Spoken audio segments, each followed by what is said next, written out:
Lapidation.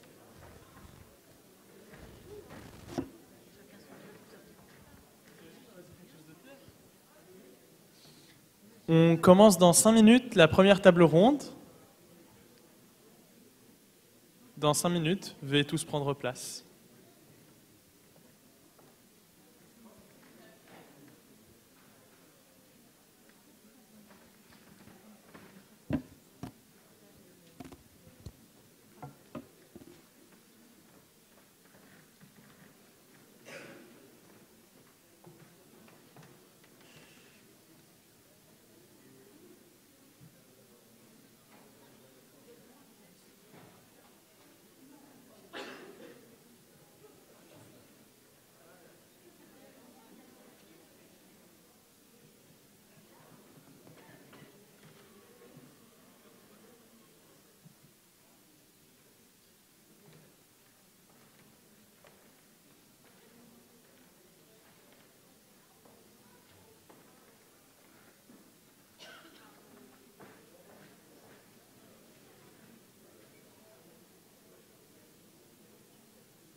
Bonjour à nouveau.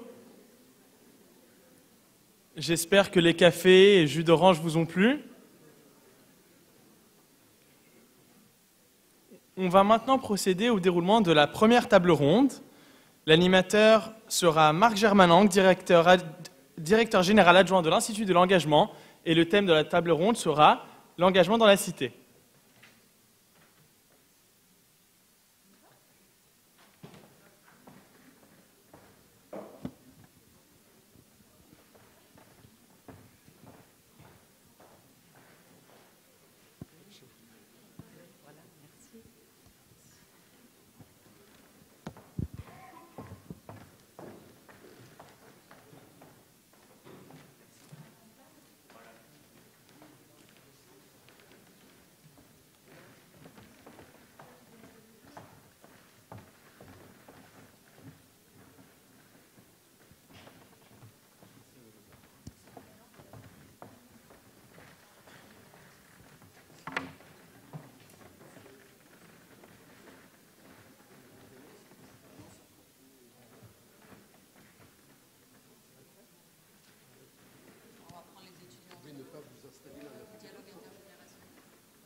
Bonjour à tous, merci beaucoup d'être présents. Vous l'avez compris, l'organisation est très bien faite, qui nous prive d'une partie du public et les jeunes sont partis en atelier. Je suis en train de vous traiter de vieux, hein, vous avez bien compris. Donc j'espère que vous allez bien. J'ai le très grand plaisir d'animer en tant que responsable de l'Institut de l'engagement cette table ronde sur l'engagement des jeunes dans la cité, avec un panel de participants formidables. Merci à Béatrice Engrand, qui était il y a quelques jours encore la secrétaire générale de l'OFAGE, l'Office franco-allemand pour la jeunesse, et qui est depuis quelques jours la présidente de l'agence du service civique, d'être présente, j'ose le dire familièrement, au débeauté, et de participer à cette table ronde au moment où elle prend ses fonctions à la tête de l'agence. Merci à Arielle François, qui est maire adjointe de la ville de Compiègne et qui est en charge à la fois de l'environnement et de la vie étudiante à la mairie de Compiègne, d'être présente aussi, et elle aussi de remplacer au débeauté une élue et administrateur de la ville de Troyes et de la métro de Troyes, qui était initialement invité à participer à cette table. Merci à Jérôme Sturla, qui est un des fondateurs de la FEV et particulièrement de l'ancrage territorial de la FEV dans la région Rhône-Alpes, d'être présent également. Il est le directeur du développement urbain et d'AFEV Lab. Et c'est amusant, en fait, je joue, puisque qui dans la salle sait ce qu'AFEV veut dire ? Vous avez le droit de vous dénoncer en levant la main. Il y a au moins une personne qui le sait. L'association pour la fondation et... on a du mal à le dire. Étudiante dans la ville. Je l'ai dit n'importe comment, mais il y a étudiant et ville dans le nom AFEV et c'est important de le souligner et de le rappeler. Voilà. Merci également à Frédéric Huglot, qui est enseignant-chercheur et responsable des questions de développement durable et de responsabilité sociale de l'école, de l'entreprise et de l'UTC, d'être présent avec nous. Et puis merci à Vincent Wurrich et à Mayeul Morand-Monteil, merci de me rappeler vos noms, d'être présents. Donc, ils sont deux étudiants de l'école de design de Troyes, donc, qui est une des écoles du groupe Y Schools, et qui ont pris une initiative étudiante dont ils pourront parler dans un moment. Nous avons environ 1h30 pour cette table ronde, un peu moins parce qu'on va essayer de garder du temps pour que vous puissiez intervenir et poser un maximum de questions, avec un déroulé assez simple en 3 temps. On va commencer par une forme d'état des lieux et en profitant de la richesse de cette table et de la diversité des échelles et des types d'acteurs autour de ces questions d'engagement et d'initiative étudiante. Donc on va commencer par qu'est-ce qui est fait aujourd'hui et qu'est-ce que chacun d'entre vous fait aujourd'hui. On va poursuivre avec une réflexion sur comment est-ce qu'on mesure l'impact, et en particulier comment est-ce qu'on mesure l'impact à la fois pour les étudiants, pour les collectivités locales, pour les autres acteurs locaux et pour la cité de façon très générale du développement de ces initiatives étudiantes. Et puis on va essayer de réfléchir à ce qui pourrait être fait pour que les initiatives étudiantes, l'engagement étudiant prospèrent davantage, pour qu'on puisse changer d'échelle en matière d'engagement étudiant. Voilà à peu près le déroulé que je vous propose. Béatrice Engrand, félicitations pour votre nomination. Merci de nouveau d'être ici. La politique publique jeunesse qu'est le service civique s'appuie en partie sur l'engagement des étudiants. Elle ne concerne pas que les étudiants, mais elle concerne aussi les étudiants. Est-ce que vous pouvez nous dire ce qui est proposé par l'Agence du service civique et les liens aussi entre l'Agence du service civique et la conférence des grandes écoles et les établissements d'enseignement supérieur et de recherche, puisque nous sommes aujourd'hui dans ce cadre. Merci. Écoutez, bonjour à toutes et tous. C'est avec une certaine émotion que je prends la parole. Pour la première fois en public comme présidente de l'Agence du service civique. Donc, je serais peut-être un peu hésitante parfois, mais je crois que dans l'Assemblée, il y a plein de gens qui connaissent le service civique encore mieux que moi, donc ils pourront préciser. Mais en tout cas, je connais très bien les missions de ça. Enfin, je connais bien les missions de service civique, puisque dans mes fonctions précédentes, donc, j'ai développé avec les équipes de l'OFAGE tout un service civique franco-allemand qui soit conforme au dispositif du service civique et d'ailleurs en même temps conforme au Bundesfreiwilligendienst, donc le volontariat en Allemagne. Donc, et j'ai été 10 ans aussi depuis la création du service civique par Martin Hirsch. J'étais membre du comité stratégique de l'agence du service civique et donc un comité qui fonctionne un peu comme un comité d'orientation qui se réunit 4 fois par an et qui rassemble les grands opérateurs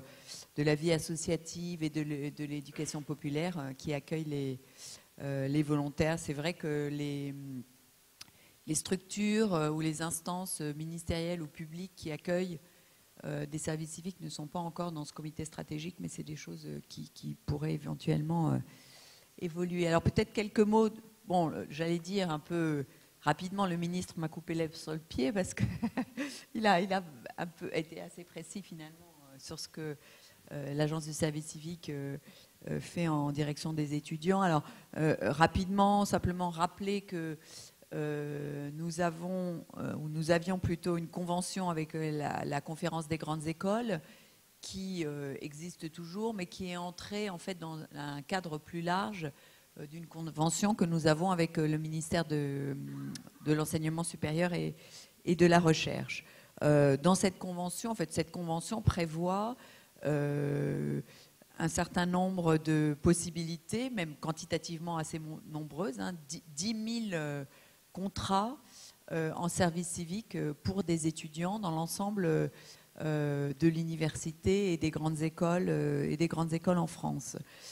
Donc c'est très important.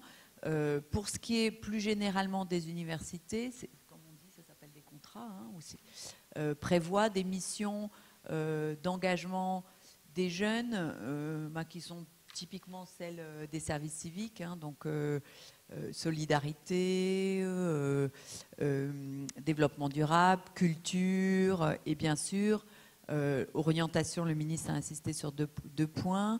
Plus spécifiquement, orientation des étudiants, soutien aux étudiants en situation de handicap et aussi ce qui a été oublié, en revanche, une petite valeur ajoutée, c'est soutien à l'accueil des migrants primo-arrivants. À l'intérieur de cette convention avec le ministère de l'Enseignement supérieur et de la Recherche, donc la convention avec la conférence des grandes écoles, donc qui maintient ces missions générales que je viens de citer et qui, par ailleurs, spécifie 2 axes. Le premier axe, c'est ce qu'on a appelé dans cette convention un service civique d'initiative, donc même durée que le service civique, même modalité d'indemnisation des étudiants, même exigence de qualité et de non-substitution à l'emploi, mais orienté plus sur ce qu'on croit être le profil des grandes écoles, donc initiative, entrepreneuriat, on va dire. Hein. Ce qu'on voit dans les... Alors, cette convention, elle prévoit aussi un certain nombre de contrats. Elle a vraiment vocation à se développer parce qu'on est qu'au tout début. Hein. Il y a, bon, je ne veux pas vous donner les chiffres, je peux vous les donner. Hein. 42 agréments et pour l'instant que 11 contrats. Donc voilà, il y a encore une piste d'amélioration très large. Hein. Et l'idée, c'est vraiment d'aider les étudiants à prendre des initiatives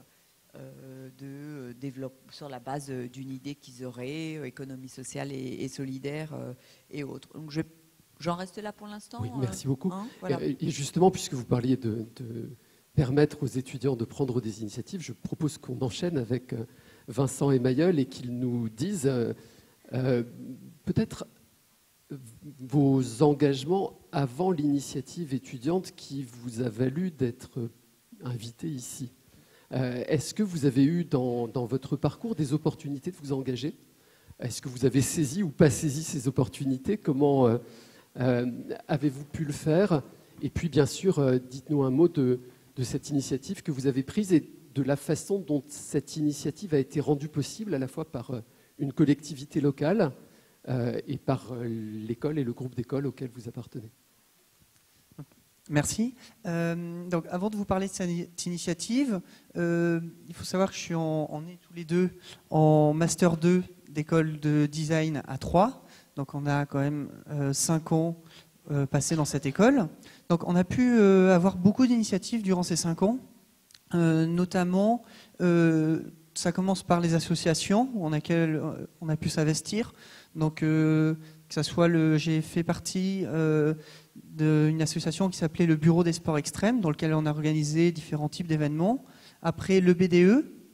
Le BDE de notre école, toujours pareil, on organise des événements, mais pas que. Et une autre association auquel je tiens beaucoup, qui n'est pas sous forme d'association d'ailleurs, mais qui fonctionne pareil, qui est l'atelier, parce qu'on est une école de design, on fabrique beaucoup de choses. Et pour moi, c'est quelque chose de très important, où il y a énormément de passation entre les nouveaux arrivants et les anciens. Et pour moi, c'est une initiative étudiante de former sans avoir de cours entre nous. Et ça fait partie de la vie étudiante. Pour mon cas, c'est pareil. J'ai participé, j'étais membre du BDE de l'école. Et ensuite, comme Mayol, en fait, on est deux membres vraiment présents dans l'atelier de l'école et on essaie de le faire vivre au maximum. Donc, oui, après, voilà, donc on est une école assez particulière où le but, c'est vraiment de s'investir au maximum tous les jours et pas forcément à travers des associations, mais de pouvoir faire vivre l'école, soit par de la communication, soit par la présence aux journées portes ouvertes, par le fait de partager. Voilà.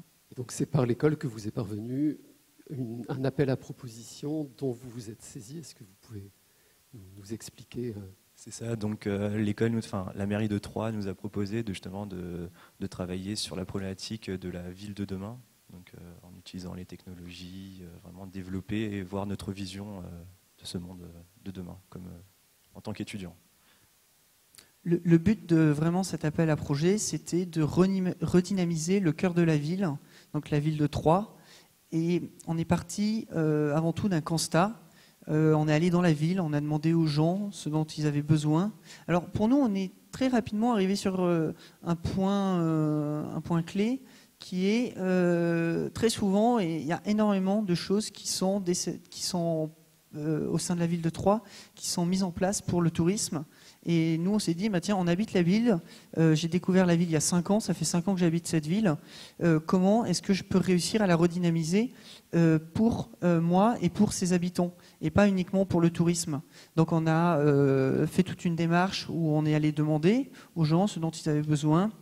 Et après, dans un groupe de 4, on a développé tout un projet pour pouvoir réussir à redynamiser la ville. Vincent, vous nous expliquez le projet en quelques phrases. Okay. Donc on est parti du constat qu'en tant qu'étudiant, en fait, on trouvait que la ville était un peu vieillissante. Et en fait, on s'est rendu compte qu'en cherchant, en faisant des recherches, qu'il y avait plein d'événements qui étaient organisés, mais mal communiqués. Donc on a remarqué qu'on avait un affichage vraiment qui était violent, qui était à la verticale.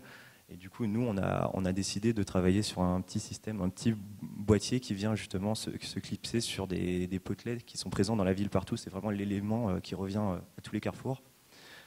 Donc on a créé un petit module qui vient dessus avec un écran qui fonctionne un peu comme une boussole avec une direction, une distance et le nom de l'événement. Voilà, donc en fait c'est aussi simple, on a créé une sorte de petite boussole mais qui est dynamique, qui est numérique et qui vient s'adapter à chaque heure en fonction de l'événement et qui vient guider naturellement le citoyen, la personne qui marche vers l'événement. Quelqu'un qui ne sait pas exactement quoi faire, il voit ce petit poteau sur les potelets avec à 3 minutes dans cette direction-là un événement culturel. Donc il suffit juste de suivre ces instructions. Et Mayol vient de dire qu'il marche, mais il m'a expliqué tout à l'heure en coulisses que ça marchait aussi pour ceux qui roulent et que les personnes en fauteuil, en situation de handicap ou les enfants peuvent ou pourront accéder à ce système qui, pour le moment, est un projet, n'a pas encore été développé et mis en place. Je vous souhaite qu'il le soit. Ariel François, vous êtes donc maire adjointe de Compiègne et donc, comme Troyes, vous lancez probablement des appels à projets, vous prenez des initiatives pour encourager l'implication des étudiants des écoles, qu'elles soient des écoles de la conférence des grandes écoles, des universités, dans votre ville, auprès des habitants. Est-ce que vous pouvez nous expliquer ce que vous faites et comment vous animez cette vie étudiante à Compiègne? D'accord, bonjour à tous. Donc en fait, je suis une élue de la ville, mais l'originalité, c'est que je suis arrivée dans cette ville pour être justement étudiante à l'UTC. Donc l'UTC, l'Université de technologie de Compiègne, est une école d'ingénieurs, comme son nom ne l'indique pas, mais le mot université, je pense, dans l'esprit du fondateur, se référait à une forme d'universalité de ce qu'il voulait créer. Et en fait, c'était pour lui la technologie, puisque sa définition de la technologie, c'était la forme que prend la science quand elle crée des outils ou des réflexions qui sont utiles à l'homme. Je déforme un petit peu, mais cette citation est partout sur Wikipédia. Et donc, en fait, cette interface avec l'humain est vraiment au cœur de cette école d'ingénieurs. Donc, cette école, qui était en fait un peu dérogatoire et un peu une expérience, s'est avérée être une expérience qui marche. Parce qu'il y a des expériences qui marchent, figurez-vous. Ce qu'il faut, c'est oser. Donc, je pense que le maire qui a accepté cette expérience au sein de sa ville a osé. Nous connaissons évidemment la ville de Troyes, puisqu'il y a une UTT à Troyes, puisqu'il y a 3 universités de technologie, la 3e étant à Belfort. Alors, par rapport à ce lieu ici, ce qu'il faut d'abord dire, c'est que dès le début, cette école est dans un campus urbain. Ça change tout. Ça change tout. Parce qu'évidemment, récupérer quelques hectares et créer un campus, ce qui a été la mode dans les années 80, ça donne une façon de voir les étudiants ou de les avoir qui est très différente d'une ville de 40 000 habitants, aglo de 70 000 habitants, 80 000 habitants, qui a 5 000 étudiants en plein cœur de la ville, juste en face de la gare, là où évidemment il commence à faire du bruit quand tout le monde se couche. Donc en fait, qu'est-ce qui s'est passé? Moi, je trouvais que la ville n'était pas assez vivante déjà quand j'y étais, et donc les étudiants doivent penser la même chose, mais les étudiants, ils sont marrants parce qu'en fait, ils n'ont pas du tout le même rythme de vie que les autres, enfin que les autres qui n'ont pas le même âge, mais nous, on a eu cet âge-là avant, simplement, certains l'ont oublié. Et donc le niveau sonore, quelquefois, est gênant, parce que la nuit, en plus, les bruits résonnent. C'est vraiment pas de bol. Dans la journée, ils ne résonnent pas, mais la nuit, ils résonnent. Voilà, donc je dis ça avec un peu d'humour, parce que dans la réalité, ce qui se passait, c'est qu'alors qu'on a la chance d'avoir des étudiants qui sont en fait en gros géniaux, comme le sont nos enfants, parce que j'ai des enfants du même âge, et en fait, et dont on est très fiers, et en plus ils sont sélectionnés. Donc il y a une forme de concurrence entre les grandes écoles, surtout à caractère scientifique, parce qu'il y a de moins en moins d'étudiants qui veulent faire des sciences, vous le savez très bien, parce que c'est ardu. Et donc en fait, on a des étudiants qui sont sélectionnés, et en fait, pour finir, la population finit par ne parler des étudiants que pour dire que dans le fond, ils ont peut-être un diplôme qu'ils n'ont pas mérité, qu'ils font du bruit, et blabla, et blabla. je ne parle pas des beuveries, parce qu'il y en a partout. Voilà. Le personnel de la ville, pareil, parce que les lendemains de beuverie, que ce soit au bord de la rivière, dans la forêt ou dans les salles municipales qui sont mises à leur disposition, franchement, les coulisses de l'exploit de ceux qui nettoient, c'est pas toujours très sexy, quoi, en fait. Voilà. Et donc, en fait, la réflexion a été faite. On a créé donc une instance en interface avec l'UTC, bien évidemment, la collectivité et les entreprises, parce qu'évidemment, c'est une telle pépinière, c'est une ruche, cette université, c'est vraiment exceptionnel, parce que de toute manière, son ADN, c'est la créativité et l'innovation. Alors évidemment, la créativité, ça ne s'arrête pas avec un interrupteur, donc ça marche aussi la nuit. Voilà, je reviens à mon problème. Et donc, en fait, il s'est avéré qu'on s'est dit qu'il fallait quand même trouver un moyen que l'image des étudiants change, et que d'abord peut-être les étudiants changent tout court, parce qu'en fait, les étudiants, ils arrivent après le bac, déjà, ils sont complètement cocoonés par leurs parents. Donc ils arrivent, ils sont super contents, voilà, ils sont comme chez eux et on en est très contents. Mais en fait, ils ne se rendent pas toujours compte de l'impact qu'ils ont sur la vie des gens et sur la vie des gens qui les entourent. Parce qu'en fait, peut-être on ne leur a jamais dit, en fait. Voilà, tout simplement. Alors, ce qu'il faut, on ne peut pas, tout à l'heure j'entendais le ministre, évidemment, on peut faire des lois. Mais en fait, oui, on peut toujours faire des lois, c'est des cadres. Mais les cadres, ça ne sert à rien quand ça reste vide. Et donc, en fait, ce qu'il a fallu faire, c'est des réunions avec le BDE, 120 associations à l'UTC quand même. C'est délirant, hein, on a du mal à imaginer. Hein. Donc, venez voir d'ailleurs. Et en fait, on a fait des réunions entre la ville, parce que les collectivités doivent évidemment se préoccuper. Pas uniquement pour faire une table ronde de sécurité une fois de temps en temps. Et donc, en fait, il fallait qu'on génère ensemble quelque chose qui fasse que les étudiants pondent eux-mêmes ce qu'ils voulaient faire. Parce que ça doit venir d'eux. Parce que si ça vient, voilà, si ça vient d'en haut, ça ne marche pas toujours. Et donc, bilan de l'opération, ce qui a été créé, je vais faire ça vite, ça s'appelle « Tous unis pour la cité ». Et le principe est lequel? C'est qu'un étudiant, il aura du savoir-faire, mais il faut aussi qu'il ait un savoir-être, et que son premier impact dans la ville dans laquelle il va arriver, c'est qu'il donne une journée de générosité pour faire des défis ou des chantiers dans la ville. Alors, ceci a été possible, pourquoi? Parce que la ville a décidé qu'une de ses élus, en l'occurrence c'était moi, mais ça aurait pu être quelqu'un d'autre, enfin, les personnes sont importantes pour leur motivation. Donc, que la ville puisse mettre quelqu'un à disposition de cette interface, et puis qu'au sein de l'UTC, il y ait quelqu'un qui manage tous ces étudiants. Et puis, il a fallu que côté UTC, il y ait la décision au niveau de la direction, au plus haut niveau, que quelqu'un aussi soit l'instigateur et en plus arrive à être le facilitateur administratif. Donc, je vais laisser la parole pour qu'on parle d'autre chose. Il y aura d'autres questions certainement. Mais en tout cas, ceci n'est possible que parce que des personnes l'ont voulu et parce qu'il y a des interactions, parce qu'il n'y a pas que le handicap physique, il y a aussi du handicap social quand les gens ne veulent pas s'exprimer entre eux. Merci Ariel, et vous avez déjà fait la transition. On va rester à Compiègne pour un moment. Alors, pour la petite histoire, donc, nous avons deux personnes de Compiègne, une élue et un représentant de l'UTC. Et les parents de Béatrice Engrand sont originaires de Compiègne, donc une forme de surreprésentation. Et Béatrice a grandi à Compiègne. Mayol, si vous voulez bien communiquer le micro à Frédéric Huglot. Donc, au sein de l'UTC, mais aussi avant, vous avez une implication très forte dans la mobilisation des étudiants. Alors, en disant mobilisation, j'utilise un terme qui est presque militaire, mais vous allez nous dire aussi les raisons pour lesquelles j'utilise ce terme qui est presque militaire, et nous dire comment vous envisagez justement cette mobilisation étudiante et ce que vous faites au sein de l'UTC pour amener les étudiants à s'impliquer dans la cité, à prendre des engagements et à s'investir auprès des habitants, auprès des collectivités locales et des acteurs pour le développement local. Alors oui, effectivement, je vais vous donner la position de l'établissement et puis aussi de mes collègues sur le lien important qu'il y a avec le territoire et la place des étudiants. Alors effectivement, vous faisiez une allusion, et je vais vous-même vous donner un scoop. Et dommage, le ministre est parti, mais le ministre vous a annoncé la création du volontariat territorial en entreprise. Et bien, il faut savoir que cette initiative, cette idée, elle est née il y a 30 ans par des étudiants, le mouvement des juniors entreprises. Et le constat qui avait été fait en 86, c'était qu'il n'y avait pas de nouvelle forme de service militaire. Ceux qui étaient exclus du service militaire rentraient dans la vie civile directement. Et les juniors entreprises avaient proposé au ministre de l'Industrie de l'époque, qui avait des territoires extrêmement fragiles suite à des reconversions des chantiers navals à Dunkerque, à La Ciotat, de créer un service national qui enverrait des jeunes diplômés aider des PME à s'installer ou à se développer dans ces zones prioritaires au titre de l'aménagement du territoire. Ça, c'était en 86.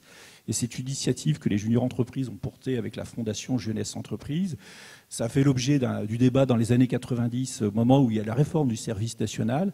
Et puis, il y a 2-3 ans, là où la notion de service national universel est arrivée, les juniors entreprises donc, ont relancé l'idée. On en parlait à la BPI. Et voilà, donc la BPI en a parlé au ministre, et donc vous avez vu il y a 2 jours, donc Gabriel Attal. Et cette idée, c'était simplement à l'époque de dire, quand on a la chance en France de pouvoir faire des études quasiment gratuitement, c'est 600 € les droits d'inscription à l'UTC, alors que ça en coûte 10 000 € à la nation, c'est important de voir l'engagement, le service rendu à la nation, qu'il soit service civique, qu'il soit service militaire, qu'il soit volontaire international en entreprise et puis demain un VTE, comme une forme de remboursement, de remerciement des étudiants de la chance qu'ils ont eue de pouvoir faire des études. Et donc, pour moi, un des critères clés de l'engagement étudiant, c'est une sorte de remboursement de l'étudiant à la nation qui lui paye ses études. Et je pense qu'une généralisation de l'engagement étudiant, ça permettrait aussi de pouvoir faire passer un message aux politiques, de dire continuez à investir dans l'enseignement supérieur. Certes, les diplômés qui vont être formés vont payer des impôts, mais surtout, vous allez pouvoir avoir un remboursement immédiat parce que l'étudiant dont vous avez financé les études va pouvoir s'engager dans le service civique, dans la garde nationale ou dans le bénévolat. Et donc, cette notion d'engagement, pour moi, est un enjeu stratégique pour les établissements d'enseignement supérieur ou pour les étudiants. Sinon, on risque de tomber dans un modèle à l'anglo-saxonne où là, l'étudiant paye pour un service de formation, alors qu'en France, on a un modèle social qui fait que et une dynamique étudiante qui pourrait permettre, notamment avec cet engagement, de rendre à la société ce que la société a apporté aux étudiants. La deuxième chose que je dirais aussi, c'est, je vais être un peu provoquant, mais je vais dire une banalité, mais qui est vraiment une conviction chez moi, c'est que l'étudiant est la raison d'être des établissements d'enseignement supérieur. Souvent, on classe les établissements d'enseignement supérieur par rapport à leur ranking en termes de recherche, classement de Shanghai, etc., etc. Or, je dirais, c'est l'étudiant qui fait vivre, qui justifie tous ces établissements d'enseignement supérieur. Et je peux vous dire, Ariel l'a dit, quand vous avez 4500 étudiants dans une ville qui en fait 40 000, on voit vraiment l'impact des étudiants sur le territoire. Et c'est important de montrer, au travers d'initiatives, que vraiment ce qui fait la force d'un établissement d'enseignement supérieur, c'est la dynamique étudiante. Et moi, je vais vous dire, la meilleure école d'ingénieurs en France, ce n'est pas Polytechnique, on est à Polytechnique. Si je prends le critère engagement ou initiative entrepreneuriale, c'est l'INSA Centre Val-de-Loire. Quand je prends le dernier classement de l'usine nouvelle, la meilleure école d'ingénieurs en matière d'entrepreneuriat, c'est l'INSA Centre Val-de-Loire. Et c'est très clairement une école qui a accompagné ses étudiants dans la dynamique entrepreneuriale. La troisième chose que je voudrais dire, c'est que, et c'est une étude que j'avais faite pour la DATAR, c'est d'expliquer qu'un établissement d'enseignement supérieur sur un territoire, il a certes une mission de formation et de recherche, mais il a une mission de contribution au développement socio-économique du territoire. Et l'initiative TUC qu'évoquait Ariel, ou les cordées de la réussite, ou alors toutes les initiatives type festival Imaginarium qu'on a monté à Compiègne, c'est quand même un budget d'1,5 million d'euros. Véronique Hédoux en sait quelque chose. Ça veut dire très clairement que les initiatives étudiantes sont des facteurs d'attractivité du territoire qui les accueille.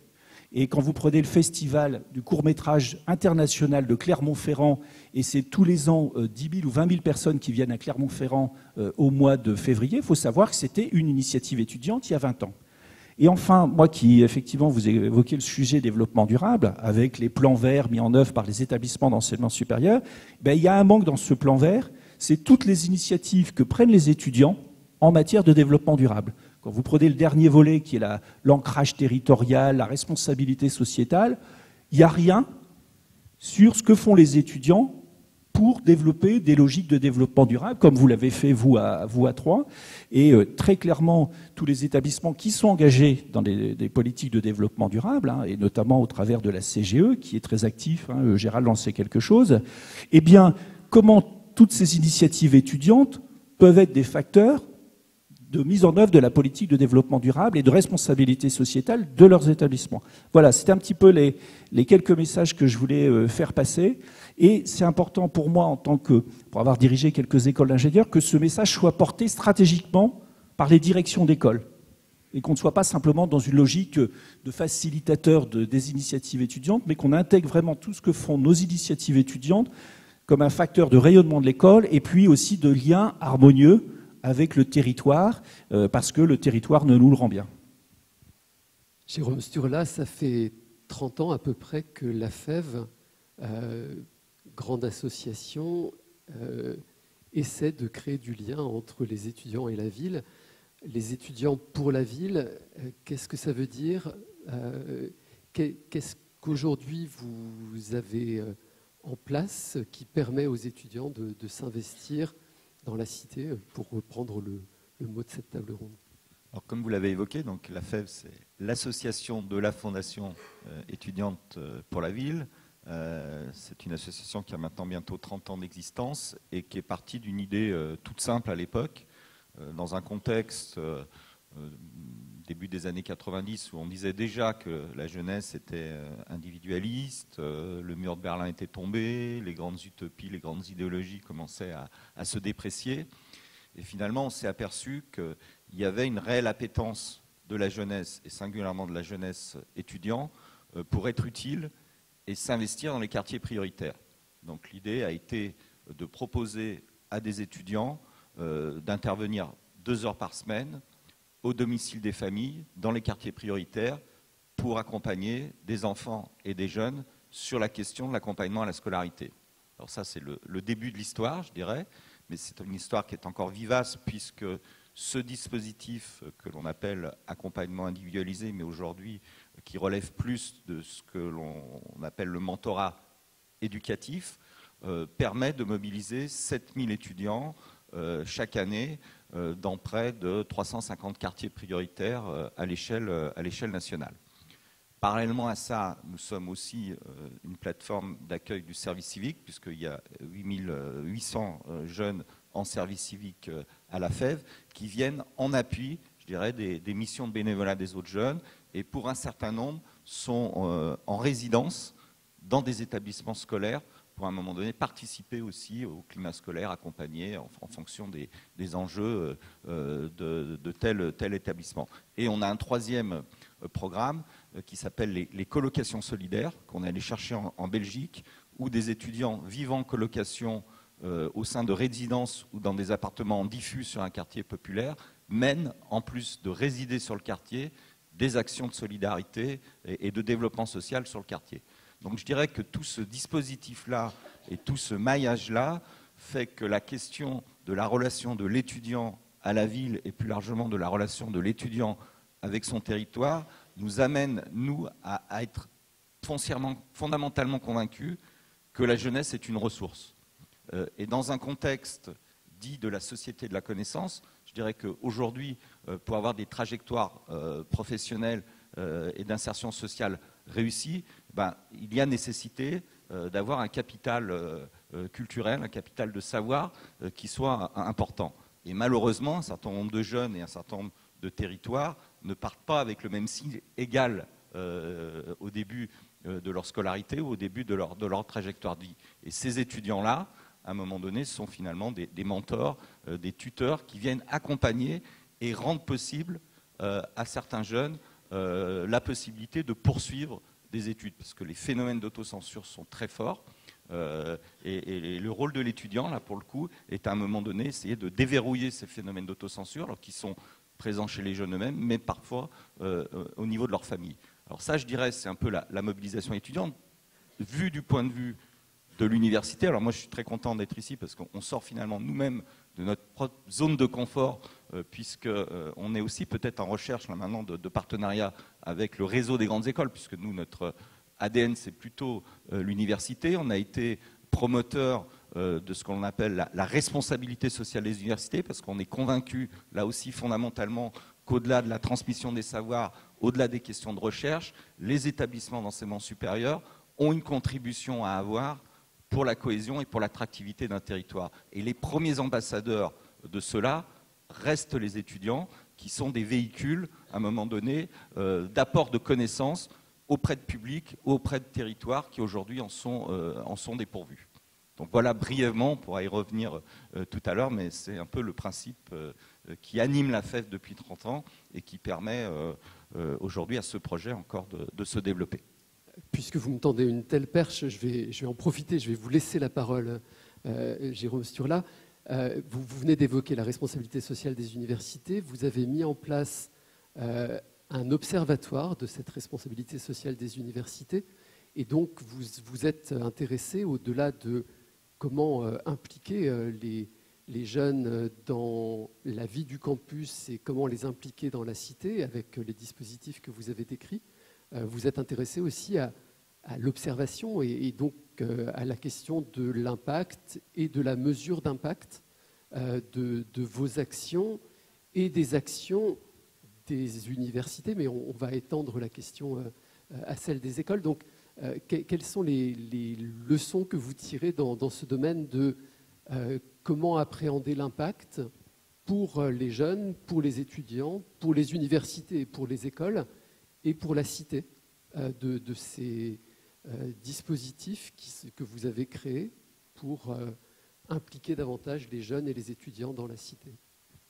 On a mené toute une série d'évaluations. Pour ceux que ça intéresse, bien sûr, on est en capacité de transmettre tout ça. Alors, l'intérêt aussi du temps qui passe, c'est que ça nous permet d'avoir aussi un recul par rapport à ce qui a été mis en place depuis maintenant 30 ans. Et je dirais que les premiers retours et les premières évaluations, c'est le fait que concernant les enfants qui sont accompagnés, que les équipes enseignantes, et on sait quand même bien que l'éducation nationale est quand même très rigoureuse quand des agents extérieurs, je dirais, interviennent sur leur champ de compétences. Donc le fait qu'on ait traversé le temps en ce domaine-là démontre que l'action menée par les étudiants a une réelle efficience sur les gamins.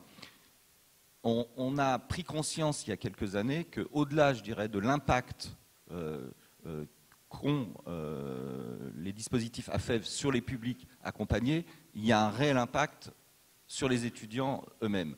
Et ça, par les retours qu'on a pu avoir, et quand le ministre évoquait le bas du CV qui devient aujourd'hui la première ligne de CV, on a un tas d'étudiants, et ça c'est aussi un peu la magie de la transformation digitale, via LinkedIn, via Facebook ou autres, qui nous témoignent du fait que cette expérience-là, ce temps que moi j'appelle un temps initiatique dans une trajectoire d'insertion professionnelle pendant la période des études, s'ils n'avaient pas vécu cette expérience-là, peut-être qu'ils n'occuperaient pas les fonctions professionnelles qu'ils occupent aujourd'hui. Je dirais que ça, c'est le meilleur des témoignages.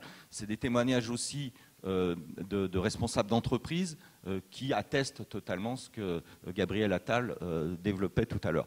Et on a même aujourd'hui des gamins qui avaient été accompagnés il y a quelques années, qui sont devenus bénévoles pour accompagner et pour, comme l'indiquait monsieur tout à l'heure, rendre un peu ce qu'on leur avait donné. Donc il y a aussi ce côté don contre don, comme dirait Marcel Mauss, et qui témoigne aussi que le fait qu'aujourd'hui ils aient pu réussir leur insertion professionnelle était beaucoup lié à ce type d'engagement. Donc c'est vrai que l'acquisition des compétences transversales, comme on dit aussi, les soft skills ou autres, ça a été beaucoup débattu et indiqué ce matin, permet ce type d'expérience permet ce type d'acquisition. Et qu'aujourd'hui, nous, ce qu'on défend, c'est qu'en complément de l'acquisition de connaissances académiques, les établissements d'enseignement supérieur doivent organiser, je dirais, cette possibilité aux étudiants de vivre ces expériences, parce qu'en vivant ces expériences, ils acquièrent des compétences dites expérientielles. Et en tout cas, voilà. Je rebondis. Vincent Mayol, est-ce que vous pouvez nous dire, à travers cette expérience que vous avez décrite tout à l'heure d'initiative étudiante en réponse à un appel municipal, qu'est-ce que vous en retirez en termes de compétences, en termes de connaissances des acteurs du territoire, en termes de connaissance des habitants, en termes de compréhension des dynamiques économiques, sociales de la ville dans laquelle vous étudiez et vous avez étudié depuis 5 ans? Donc, pour moi, comme tout projet, je pense que c'est toujours entre guillemets donnant-donnant. Et je ne parle pas de monnaie, je ne parle pas voilà, je parle là, ce qu'on a acquis, nous, vraiment, c'est des compétences et de l'expérience. Ça nous a appris beaucoup de développer un projet seul. Je pense, je vais être un petit peu provocateur en disant ça, mais je pense qu'on n'apprend pas, on n'apprend pas tout uniquement dans des salles de classe à écouter un cours. On apprend sur la réalité du terrain en se confrontant à la réalité des choses. Et ce projet, on l'a mené jusqu'au bout, jusqu'à l'idée. Et là, on est en train de le développer encore avec la ville. Mais on s'est aperçu de beaucoup de choses en le faisant. Et la ville continue à nous apporter de l'expérience et de l'enrichissement personnel. Vincent, avant cette initiative, est-ce que vous aviez mis les pieds à la mairie de Troyes? La mairie de Troyes, bon, pour certains papiers, mais est-ce que vous aviez rencontré les personnes qui, au sein de la mairie, s'occupent du...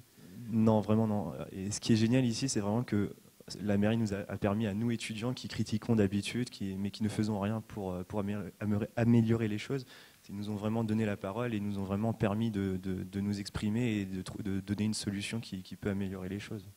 Et du coup, on a vécu vraiment tout le développement du projet et c'est super gratifiant de voir qu'ils nous ont écoutés, qu'ils nous ont sectionnés et que ce projet va être mené à bien. Vous avez rencontré des habitants, vous avez fait comment?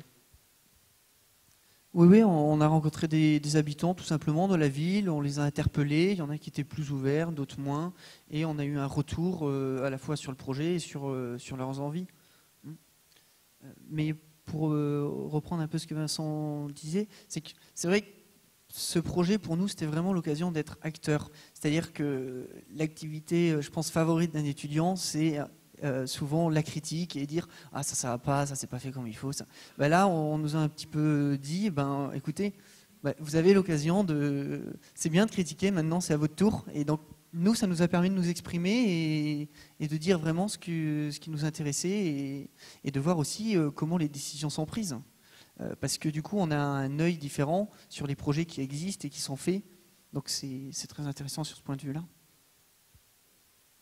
Je le souligne, lorsque je pose des questions équivalentes ou lorsque l'Institut de l'engagement pose des questions équivalentes aux jeunes qui postulent pour intégrer l'Institut, lorsqu'on leur demande qu'est-ce que le service civique ou qu'est-ce que votre mission de volontariat ou votre bénévolat consistant et de longue durée vous a apporté, les deux réponses qui sont apportées, c'est « on m'a fait confiance et je me suis senti utile ».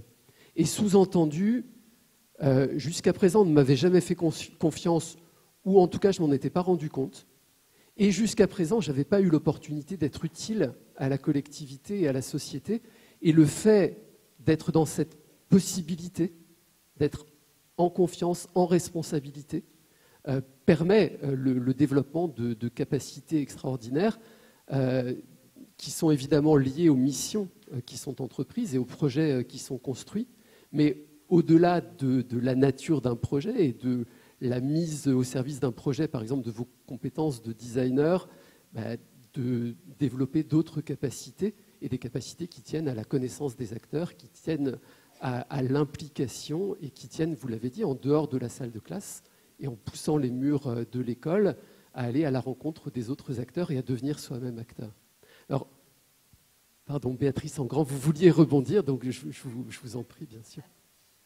Simplement, d'abord, parce que ça me travaille. J'ai manqué à tous mes devoirs. J'ai oublié de dire que l'Agence du service civique était aussi en charge du programme Erasmus+, Jeunesse et Sport, que dans la convention avec la conférence des grandes écoles, on propose aussi, par-delà le service civique d'initiative, aux étudiants de participer à ce nouveau programme qui s'appelle le Corps européen de solidarité. En plus, j'ai consacré la moitié de ma vie professionnelle à l'Europe, donc ce serait été dommage de l'oublier. J'ai entendu tout à l'heure la FEV et même vous, je crois qu'on ne doit pas se lasser de rappeler combien et Madame la Présidente de la CGE l'a dit tout à l'heure, ce dialogue entre pairs est efficace finalement.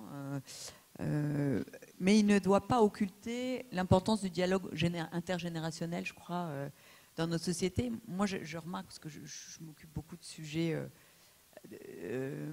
sociétaux depuis longtemps, on vante toujours plus le peer-to-peer, donc le travail des pairs vers les pairs, ou les actions des pairs vers les pairs, en oubliant un tout petit peu ça, que le dialogue intergénérationnel, il doit continuer à fonctionner, il faut qu'il y ait une transmission, un enrichissement réciproque.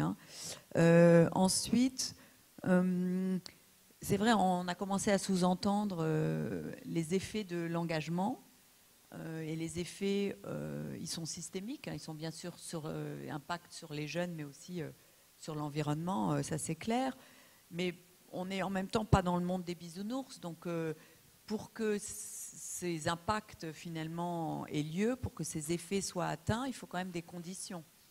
Et ça, ça c'est des moyens pour les politiques publiques, non mais ça c'est évident, mais il faut par exemple que les dispositifs soient compréhensibles, parce qu'on voit il y a quand même une multiplicité de dispositifs, de possibilités de s'engager, le service civique avec une indemnité, les bénévoles sans indemnité, là il y a le VTE, il y a le SNU, tout ça quand on s'y connaît c'est assez clair, mais peut-être que pour des étudiants qui ont moins le temps de regarder dans le détail, ou pour le tout venant d'ailleurs, c'est un peu compliqué. Donc je crois que si on veut qu'il y ait de plus en plus de jeunes qui s'engagent, il faut quand même que les dispositifs soient intuitivement compréhensibles. Il faut aussi, le ministre l'a dit tout à l'heure d'ailleurs, qu'il y ait davantage de reconnaissance de tous ces moments d'engagement.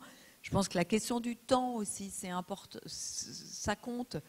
Le fait que pour le service civique, entre 6 mois et 12 mois, on discute souvent, c'était pareil à l'OFAGE d'ailleurs, est-ce qu'on peut réduire les missions? Oui, bien sûr. Pourquoi pas, tout est ouvert.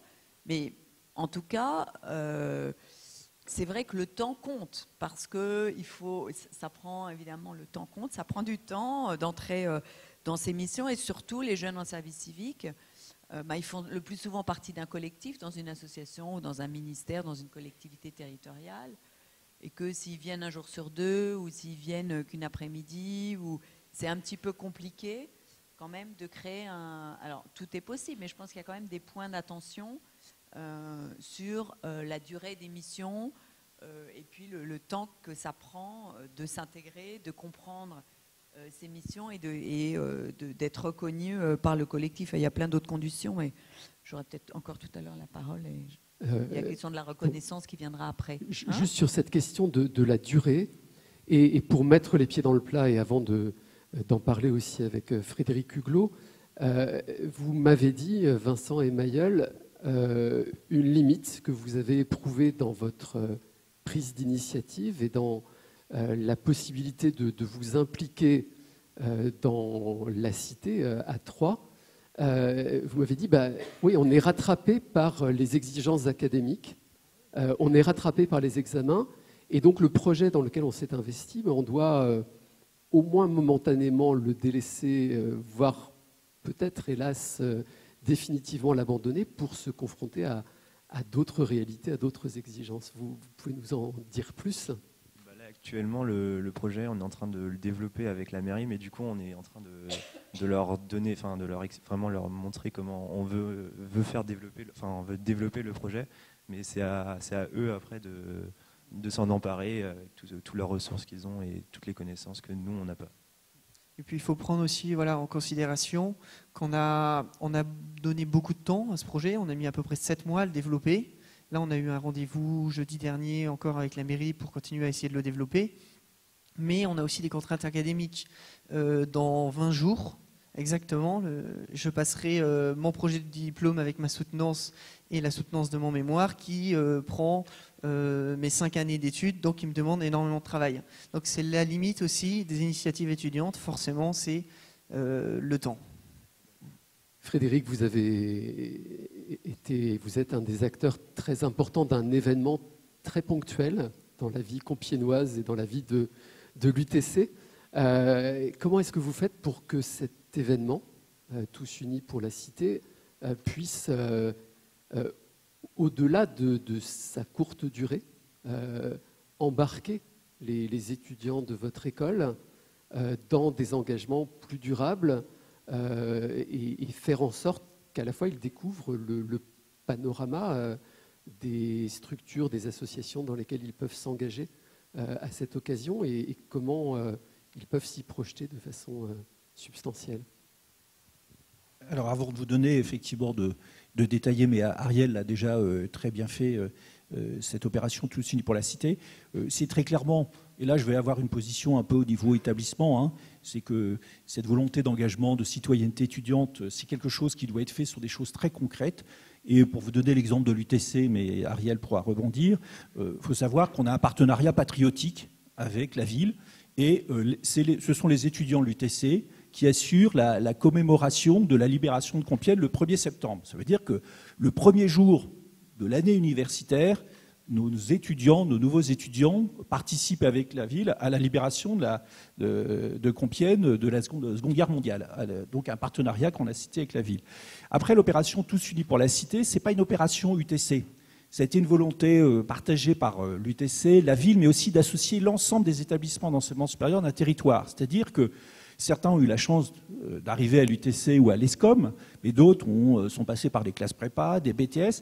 Et l'opération Tous Unis pour la Cité, et c'est là où les établissements ont un rôle à jouer par rapport à la compatibilité académique, c'est de faire le forcing pour avoir une journée banalisée, de telle sorte à ce que tous les étudiants se retrouvent pendant une journée, se mélangent entre eux. Ça veut dire que ce n'est pas parce qu'on est allé à l'UTC qu'on est meilleur en matière d'engagement que quelqu'un qui a fait un BTS ou une classe prépa ou un élève infirmier. Donc il y a vraiment cette notion de communauté étudiante au service de la cité, et c'est là où les établissements doivent faire jouer les téléphones pour convaincre le proviseur du lycée, le directeur du BTS, etc., pour se dire on y va tous ensemble. Sinon, c'est pas je dirais, l'engagement, c'est pas réservé entre guillemets à une élite. Donc ça a été le gros travail des établissements, d'intégrer d'un point de vue pédagogique cette notion d'engagement d'un jour, de la journée Tous Unis pour la Cité, de telle sorte que les étudiants s'engagent.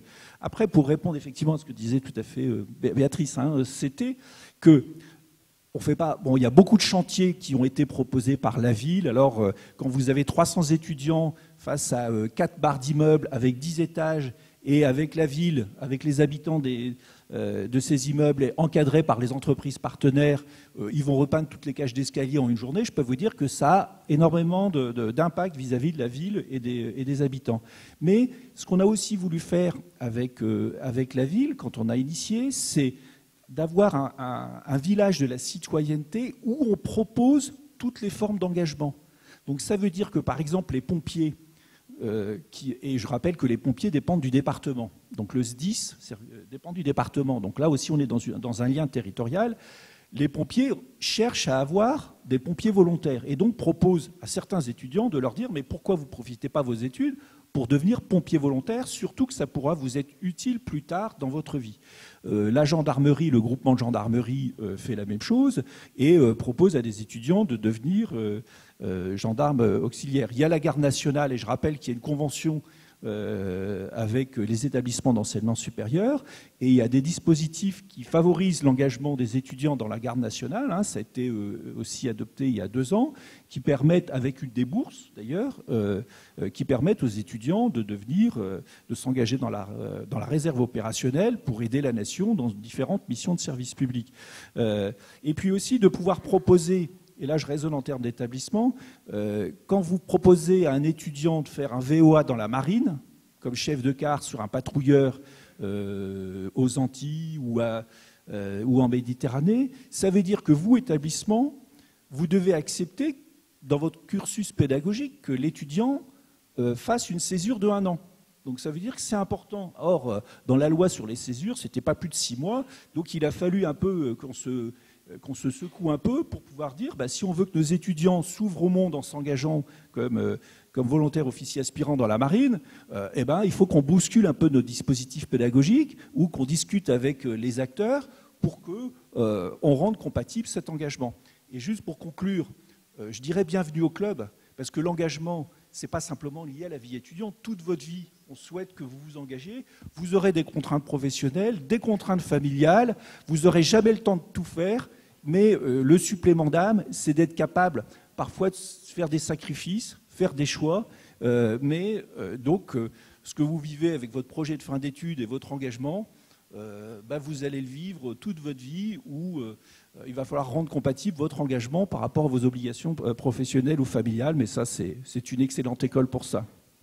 On va bientôt parler de société d'engagement. Avant d'y venir, Ariel François, quel impact à Compiègne et quelle mesure de l'impact dans la ville de Compiègne? Alors tout d'abord, je pense que dans cette ville, il y a eu avant l'UTC et après l'UTC. Mais le TUC a fait quelque chose de très important. Donc Tous Unis pour la Cité, qu'ils avaient d'abord appelé Tous Unis pour Compiègne, mais Tous Unis pour la Cité, ça peut être élargi à toute la France et à toute l'Europe, puisque je rappelle juste pour tout le monde que la fête de la science est née à l'UTC. C'était une parenthèse. Et donc, en fait, qu'est-ce que ça a changé? Ça a changé cette interface. Les actions, en fait, tout à l'heure, vous disiez la satisfaction qu'ont les étudiants. Quand on fait des choses, on en ressent beaucoup de satisfaction. Et c'est important dans la vie d'avoir des moments de satisfaction. Je veux dire, on ne fait pas grandir les gens par la mortification. Ça n'existe pas, ni par la punition. Je n'y crois pas du tout. Même, justement, en termes environnementaux, ça ne marche pas, la punition. Ça marche, la motivation et la valorisation. Et donc cette interaction, en fait ce TUC, ça a permis de rendre la ville comme une vraie fourmilière, ou disons une vraie ruche. Moi, j'adore les abeilles, j'ai installé des ruches.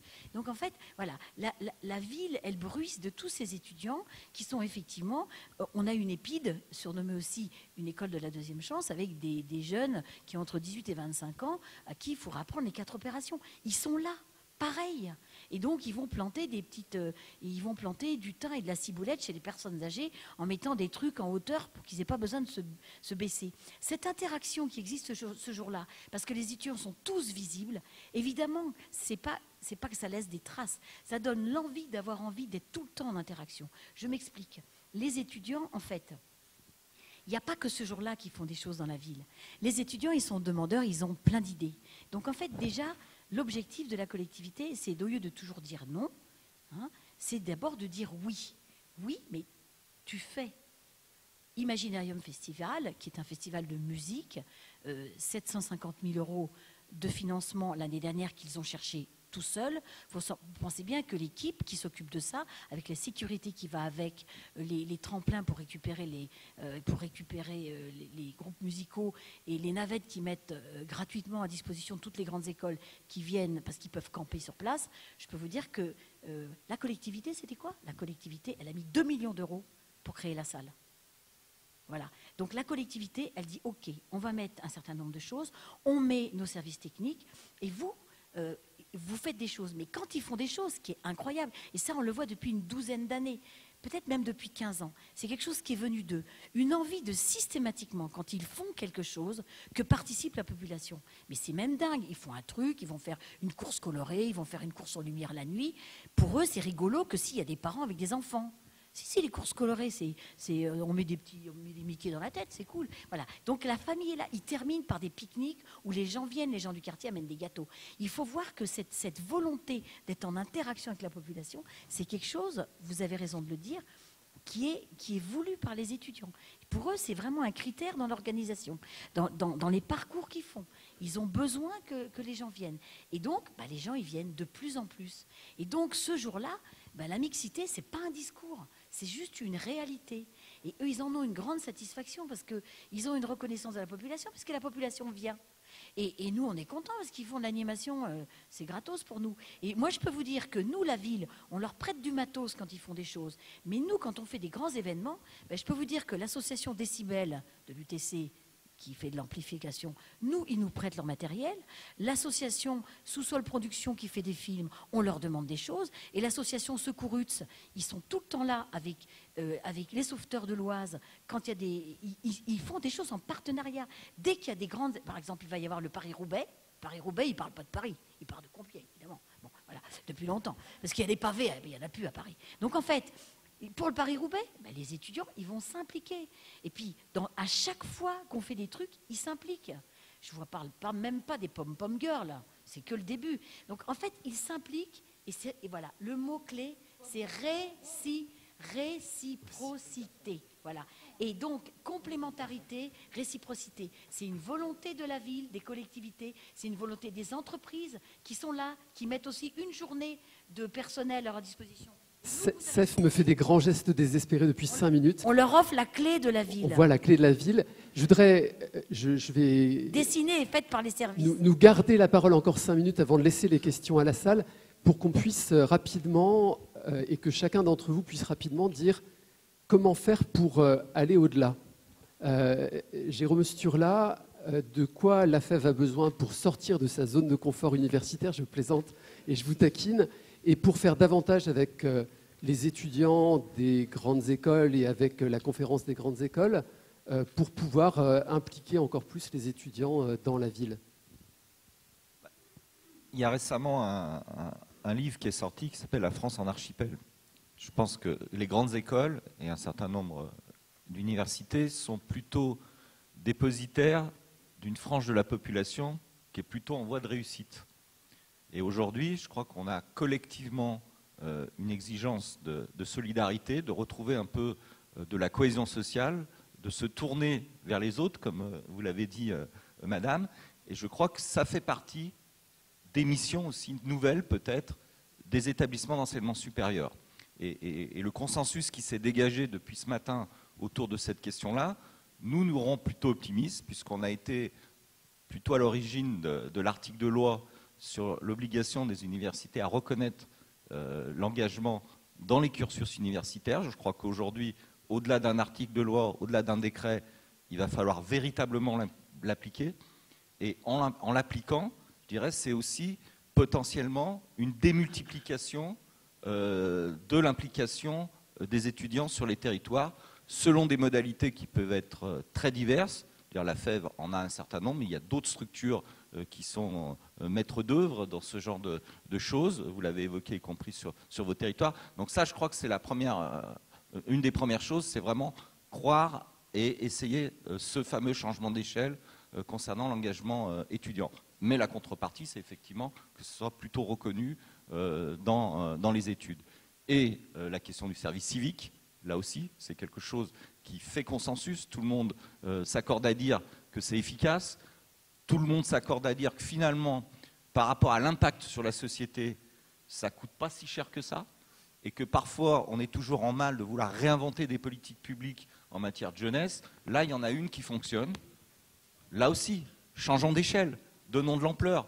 Et ce n'est pas simplement une injonction, je dirais, ministérielle ou une injonction étatique, c'est la capacité à des territoires de se réapproprier ce dispositif-là pour imaginer et créer des choses nouvelles sur les territoires en fonction des singularités et des spécificités. Donc voilà les deux propositions que moi je Ariel François, formule. Combien de jeunes en service civique à la mairie de Compiègne?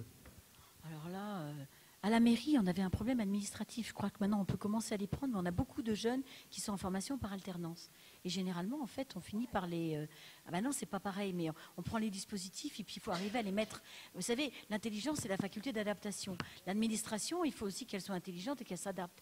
Et quelquefois, il y a des critères qui sont difficiles. Donc, s'il faut un diplôme de pilote de ligne pour arriver à appliquer un texte de loi, on ne le fait jamais, quoi, en fait. Donc, voilà. Moi, d'ailleurs, je me permettrais de dire que c'est génial, votre idée, mais plutôt que de le donner à la ville, vous devriez le donner à l'UTT, l'Université de Technologie de Troyes, parce que les ingénieurs en génie informatique, ils vont le mettre au point, votre boussole. Et puis moi, elle m'intéresse, parce qu'ici, ils ont une pépinière d'entreprise. Votre truc, vous allez être les rois du pétrole, hein, carrément.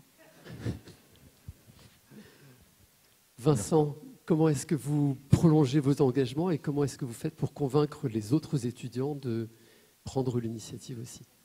Pour moi, si on s'investit, on récupère forcément au final. Donc là, c'est pareil, on s'est investi, on a fait un projet et on voit vraiment ce projet appliqué dans la vraie vie. Et on sort vraiment du projet scolaire et ça nous forme vraiment au monde professionnel et vraiment au futur. Frédéric Huglot, il y a 30 ans, vous militiez pour le volontariat territorial en entreprise. Vos actions de plaidoyer aujourd'hui, c'est quoi? Comment est-ce qu'on fait pour développer l'engagement des étudiants dans la cité? Moi, j'ai une idée très simple. Hein.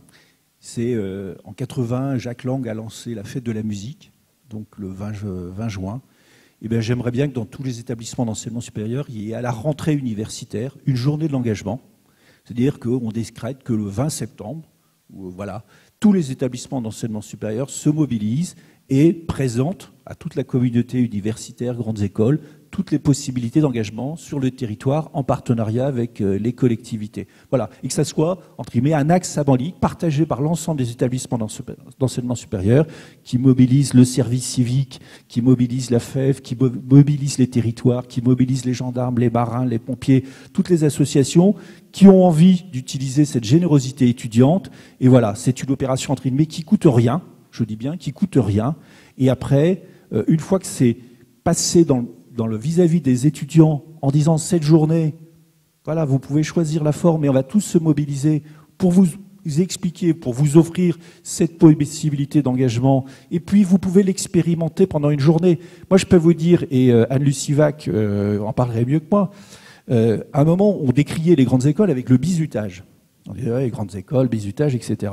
Moi, le meilleur souvenir que j'ai eu ces dernières années, c'est quand une étudiante m'a dit, je suis arrivé à l'UTC, je pensais me faire bizuter, et j'ai passé une journée avec Jean Vanier à l'Arche. J'ai passé au service des personnes en situation de handicap, et je ne m'attendais pas à me faire bizuter comme ça à l'UTC. Je me suis dit, c'est génial. Voilà, ça y est, ça a été une révélation. Et d'ailleurs, elle s'est inscrite dans une logique de colocation avec des personnes en situation de handicap. Et voilà, parce qu'on lui avait donné l'envie, au travers de cette journée, de s'engager, de découvrir un milieu. Donc moi, cette journée de l'engagement, et là je m'adresse aussi à la présidente de la CGE, je pense que ça pourrait être une très bonne initiative de la CGE, surtout que les établissements de la conférence des grandes écoles, on est tous dans des communes ou dans des associations, et donc on pourrait embarquer très facilement nos collègues universitaires dans cette journée de l'engagement. Voilà, donc c'était un peu la proposition que je voulais faire pour conclure mon propos. Merci. Mailleul, à chaud, cette proposition, vous la faites vôtre, vous achetez, vous pensez que c'est une bonne idée, avec un point de vue d'étudiant critique, puisque vous nous avez dit tout à l'heure que la posture de l'étudiant, c'était la posture critique. Personnellement, je ne vais pas parler au nom de tous les étudiants, mais personnellement, je trouve que cette journée est très intéressante. Après, il faut qu'elle ait un vrai but, dans le sens où il faudrait que chaque étudiant se sente concerné par cette journée et que ça ne soit pas une journée de données où l'étudiant arrive, se dise oh, on a encore une journée. Il faut que ça soit envie. Il faut qu'on ait envie. Il faut vraiment concerner l'étudiant dans le but à ce que ça soit lui qui choisisse qu'est-ce qu'il va faire pendant cette journée. Béatrice Engrand, comment est-ce qu'on passe d'une journée à une société d'engagement? Voilà, c'est ambitieux. Je pense un petit peu pour faire écho à ce que vous dites. D'abord, je pense que c'est important qu'on ne soit pas dans le « ou », mais qu'on soit dans le « et ». C'est-à-dire, on parle beaucoup des compétences transversales, compétences sociales, et parfois ça occulte un petit peu aussi la question de la connaissance, de l'expertise, du savoir. Donc je crois que c'est important quand même qu'on garde de vue le fait qu'il faut faire le lien et que dans votre apprentissage, dans votre formation et dans tout ce que l'école peut vous proposer, qu'elle vous permette quand même d'être en lien entre ce que vous apprenez, pareil à l'école, ce qu'on apprend plutôt de manière cognitive, et la manière dont on se développe. Je crois qu'il faut faire attention quand même à ne pas opposer. Puis ensuite, je finirai quand même sur la reconnaissance. Et pour moi, la reconnaissance, c'est du dedans et du dehors. Du dehors, c'est vrai que les pouvoirs publics, et notamment voilà, les pouvoirs publics qui mettent les moyens à disposition, reconnaissent les effets de l'engagement sur les jeunes, les effets du service civique. Donc, charge à nous, tous ceux qui sont impliqués dans le service civique, de bien les mettre en valeur.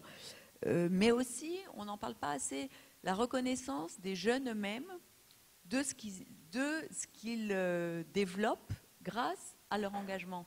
Et je crois qu'il faut... Là, à l'OFAGE, on avait développé un outil, ça s'appelait Acquis, parce que souvent, on voit des jeunes qui sont pas... ils peuvent être polytechniciens ou ils peuvent être décrocheurs, ça n'a rien à voir avec leur niveau de formation. Ils ne sont pas toujours capables de mettre des mots sur les apprentissages acquis grâce à l'engagement. Ils ne sont pas forcément capables de dire tiens, ça m'a appris à travailler en collectif, ça m'a appris à m'adapter. Ils ont un peu de mal à le reconnaître. Donc voilà, première chose, reconnaissance du dedans, et après reconnaissance du dehors, bien sûr, par la société, et puis à un moment quand même par les entreprises, par les employeurs qui voient que tous ces efforts d'engagement par les jeunes, ben ça peut être un atout aussi dans leur vie professionnelle. Donc encore là, le lien, faire le lien. Voilà, merci. Merci beaucoup et j'espère que la salle a des questions et a des réactions après.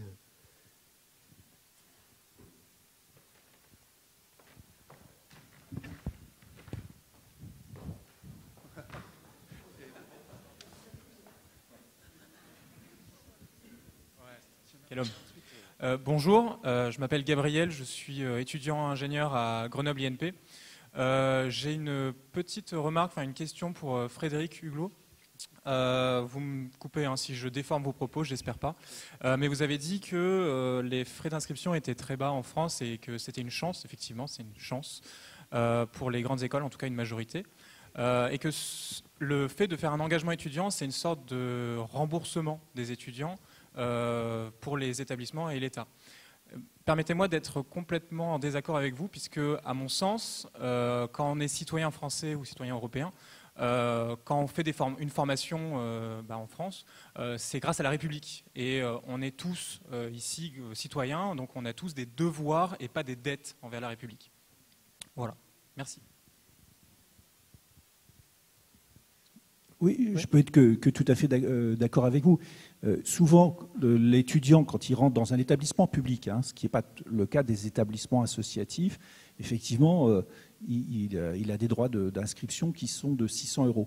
Mais si on ne lui explique pas que le coût réel, c'est peut-être 20 fois plus et qu'il n'en paye qu'une partie, c'est-à-dire 5%, et c'est ce que faisait même Alain Storck, c'était le propos de mon ancien président qui disait bienvenue à l'UTC, mais je vous rappelle que voilà, on investit tous les ans 12 000 € dans votre formation, vous en payez que 600, etc. Donc c'était faire aussi comprendre cette notion d'investissement et aussi il y a eu beaucoup de débats sur les droits d'inscription. Certaines écoles publiques, je pense à Centrale Supélec, sont passées de 600 € à 3 500 €, les écoles des mines aussi. Donc ce que je veux dire, c'est que c'est important aussi de dire la formation a un coût, mais de réfléchir en parallèle comment ce coût peut être accepté sociétalement et de manière responsable, sans faire reporter avec des risques de discrimination par l'argent, etc. Donc voilà, et c'est pour ça que une des idées qui a prévalu, c'est de se dire l'engagement, ça peut être une forme. Et ce qui est important aussi au niveau des pouvoirs publics, moi je vais vous donner un exemple très concret. Le département de l'Oise a lancé le passe permis citoyen, c'est-à-dire que le jeune qui fait 70 heures de bénévolat, le département l'aide à hauteur de 600 €. Eh bien, ça a été une démarche qui a été reprise aussi par bon nombre de collectivités, à Franconville, dans beaucoup de villes qui ont dit « nous, on veut bien aider les jeunes et puis entre autres les étudiants, mais ce qui est important, c'est d'avoir aussi une logique de droits et devoirs. C'est de se dire, si on vous aide pour votre permis, si on vous aide pour l'achat d'un ordinateur, eh bien, comment vous pouvez, entre guillemets, vous... » Donc voilà, c'est un petit peu cette logique de droits et devoirs que je veux un peu développer, parce que sinon, on ne se sortira jamais de la problématique actuelle qui est pas d'augmentation de droits d'inscription, avec des sujets purement économiques qui fait qu'on ne trouvera jamais une solution à maintenir un enseignement supérieur français d'excellence, parce que la contrainte économique, et notamment publique, elle est là. Je profite d'avoir le micro pour ajouter un mot sur cette thématique, avec un éclairage qui est différent. Mettre en équation l'engagement et des questions économiques, évidemment, pose toutes sortes de problèmes. On pourrait organiser un colloque simplement sur ce thème. Éclairage complètement différent. Martin Hirsch, dans un livre, La lettre perdue, Martin Hirsch, qui est le président de l'Institut de l'engagement, je le souligne au passage, il montre bien, il souligne bien qu'on peut s'engager pour toutes sortes de raisons, y compris toutes sortes de, entre guillemets, mauvaises raisons. Et il montre que lui a commencé à s'engager, non pas pour s'engager ou pour rendre quelque chose à la société, mais pour essayer de pécho, pour essayer de séduire une jeune femme. Et que peu importe les raisons pour lesquelles on s'engage, ce qui importe, c'est comment on en sort. Et ce qui nous intéresse à l'Institut de l'engagement, quand on demande à des jeunes qui ont fait un volontariat, un service civique, le plus souvent de nous dire ce qu'ils ont retiré de cette expérience. Ce qui nous intéresse, ce n'est pas comment ils y sont rentrés, pourquoi ils y sont rentrés. Est-ce qu'ils y sont rentrés parce qu'ils voulaient rendre quelque chose à la société? Est-ce qu'ils y sont rentrés parce qu'il leur manquait quelque chose? Est-ce qu'ils y sont rentrés parce qu'ils avaient des parents de gauche ou des parents de droite? Peu importe, ce n'est pas ça qui nous intéresse. Ce qui nous intéresse, c'est qu'est-ce qu'ils ont fait pendant leur engagement, qu'est-ce que ça a changé pour eux, qu'est-ce que ça change pour la société et à quel point ça leur permet d'être des citoyens qui se sentent citoyens à part plus entière ou à part complètement entière. Ce qui serait intéressant de savoir dans l'expérimentation du département de l'Oise, c'est peut-être un sondage sur ces jeunes, peut-être qu'on comprenne mieux quel est leur état d'esprit de bénévoles, s'ils savent que c'est en contrepartie de l'aide au permis. Ce serait intéressant quand même de comprendre dans quel état d'esprit ils sont et peut-être de comparer par rapport à un jeune en service civique ou un bénévole qui s'engage sans contrepartie. Je pense que ça pourrait nous aider à avancer. Je ne vais pas répondre pour les collectivités. Là, c'était une posture, un choix politique. Non, mais j'imagine que toute collectivité, ensuite, fait une expérimentation, elle l'évalue. Tout à fait, oui. On pourrait aussi évaluer l'état d'esprit du jeune. OK. Bonjour, je m'appelle Daniel Evans, je suis le directeur des programmes à Audencia. D'abord, je souhaite féliciter tout le monde et surtout les jeunes là sur scène qui ont fait un travail, qui ont investi et qui ont souligné l'importance de saisir les opportunités au-delà de juste assister aux cours, parce que si c'est que ça, une école, on est mal parti, franchement. Et j'adresse ma question aux deux jeunes, je peux dire jeunes, étudiants. Qu'attendez-vous d'une école aujourd'hui pour qu'il y ait plus de gens comme vous qui investissent dans la communauté, dans les associations, etc. Est-ce que vous attendez plus d'informations en amont sur quels sont les différents dispositifs qui existent aujourd'hui pour que vous puissiez investir plus de temps?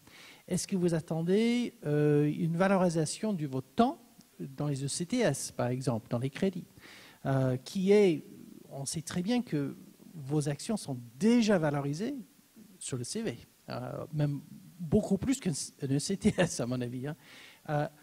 Attendez-vous que les écoles commencent à réfléchir sur le timing, le temps. Le temps aujourd'hui, c'est une énorme crainte, une énorme contrainte.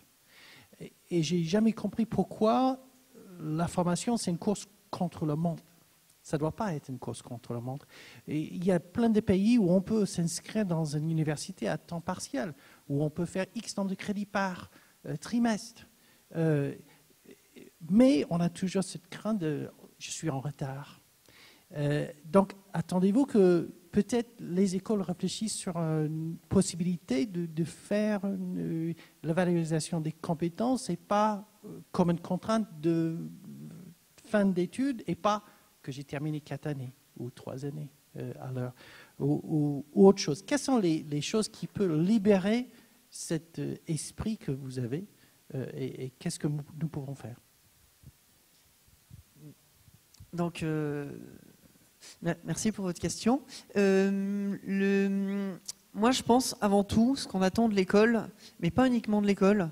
On va l'attendre aussi des entreprises, des acteurs locaux, des mairies. C'est avant tout, et pour le coup, l'école est le premier acteur pour nous, c'est avant tout de savoir écouter. C'est-à-dire qu'ils soient à l'écoute et qu'ils puissent nous donner les outils pour mettre en place des projets. Ça peut être des projets personnels, ça peut être des projets d'avenir, ça peut être des projets pour des associations, ça peut être des projets d'événements. Mais c'est important de se sentir à l'écoute et de profiter de cette aide. Et après, au niveau du temps, nous, on a une école, je pense, qui est assez particulière, parce que c'est une école de design. Et on a, je pense, la plupart de l'école qui a été entièrement repensée par rapport au système académique traditionnel. Et on arrive vraiment à adapter notre temps en fonction de nos projets. Et en plus de ça, on a à peu près une fois par mois quelque chose qu'on appelle l'Agora, où toute l'école vient se réunir et chacun vient dire ce qu'il pense de l'école. C'est-à-dire, tiens, moi je pense que cette partie, elle devrait plus être comme ça. Et il y a pas que les élèves, il y a aussi l'administration, il y a ceux qui s'occupent de prendre des décisions. Et en fait, tous ensemble, on arrive à trouver des arrangements qui plaisent aux étudiants et à l'école. Et de cette manière-là, en fait, tout le monde est content et on trouve toujours des compromis pour l'un comme pour l'autre. Et voilà, cette écoute, elle est fondamentale pour développer des projets.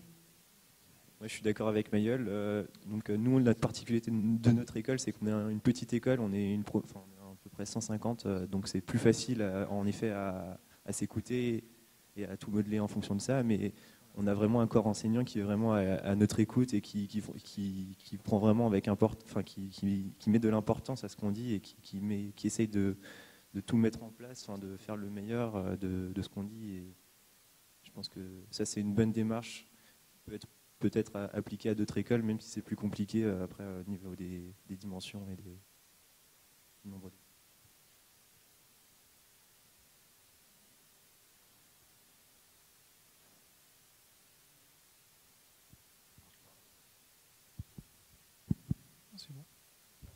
Oui, Florent Gott de l'Université Paris-Dauphine. Juste une petite remarque. La valorisation de l'engagement étudiant, on doit la reconnaître dans les cursus. C'est une obligation qui nous est faite. Plusieurs choix possibles, des crédits ECTS, des bonus. Donc on doit le mettre en place. Nous, Dauphine, c'est 10 000 étudiants sur lesquels on intervient. Et la deuxième chose, on est, nous, basés dans le 16e arrondissement à Paris. L'expérience qui est faite à Compiègne, je ne suis pas du tout sûr que ce soit possible de le faire à Paris et en Île-de-France.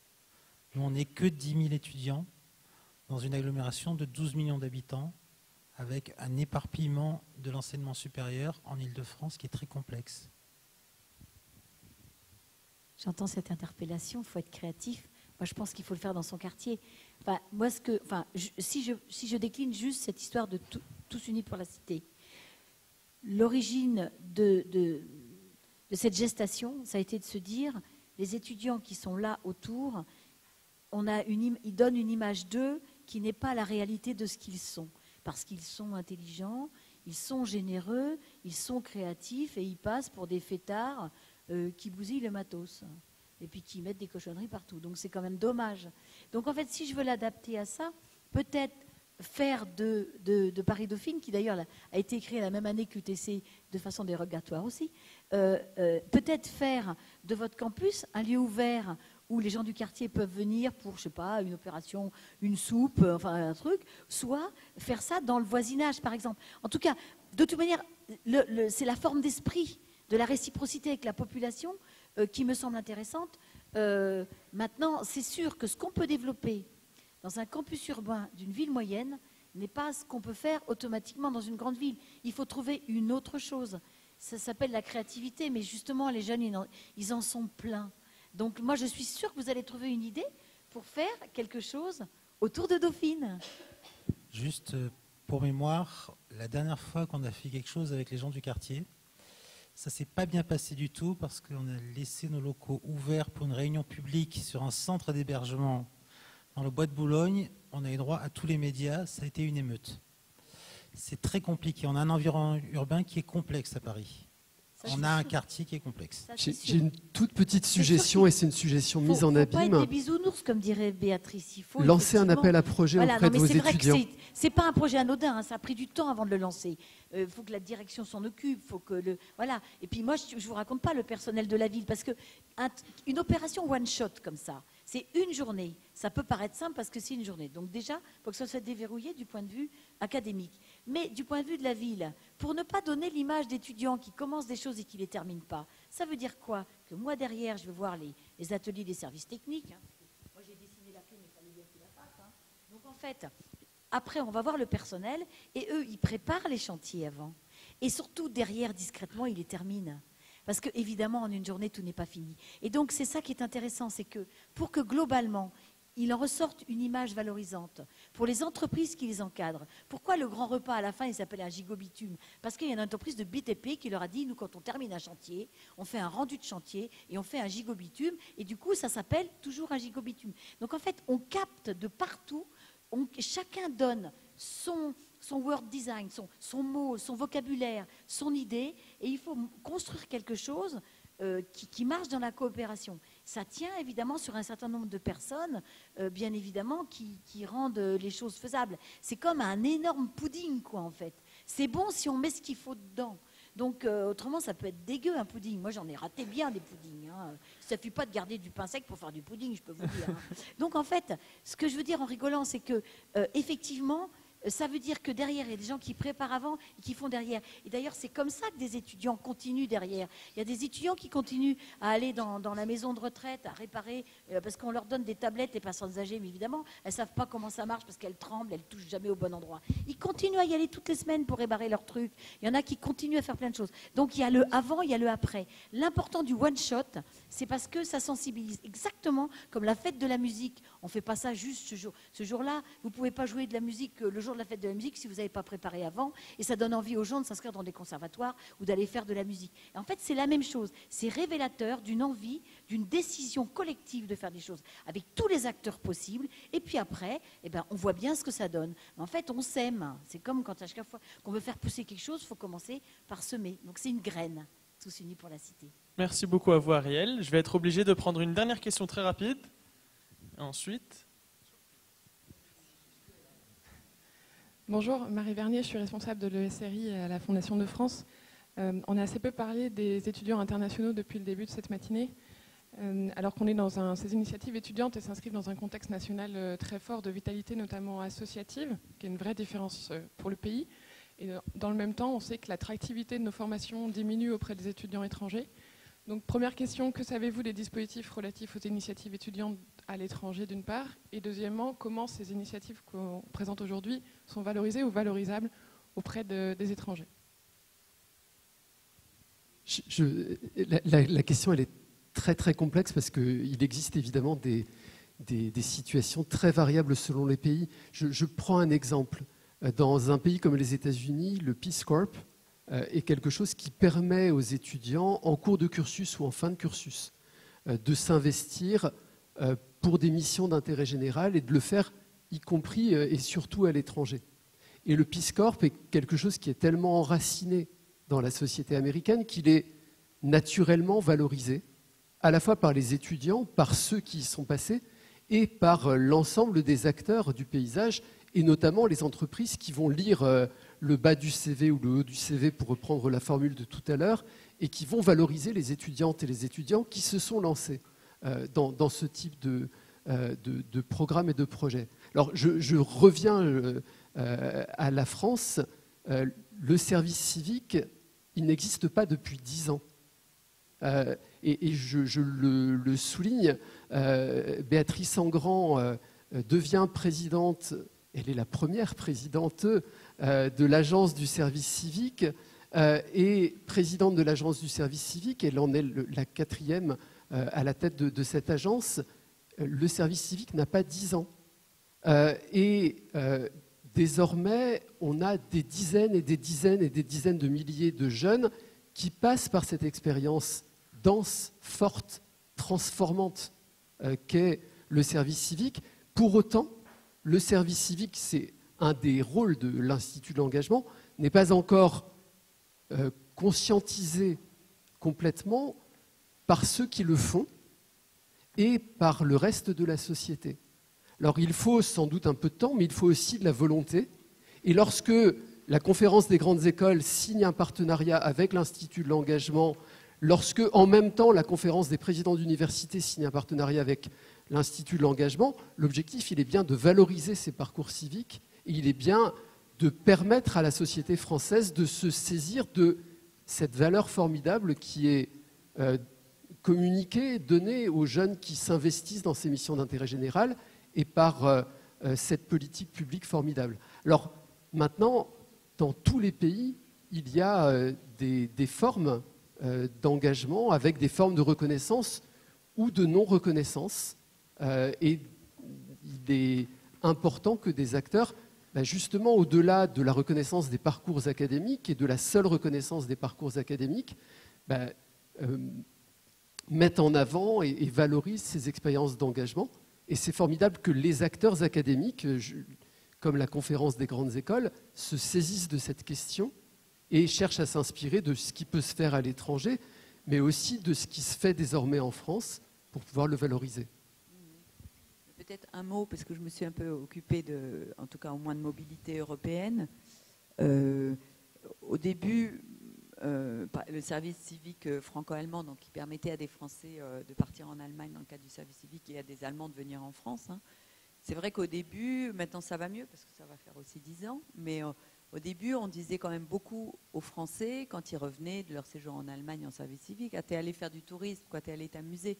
C'est un peu, maintenant ça a beaucoup changé, mais c'est un petit peu l'image qui collait aux étudiants Erasmus à une époque, et le film L'auberge espagnole, qui a son charme par ailleurs, il est quand même pour quelque chose. Hein.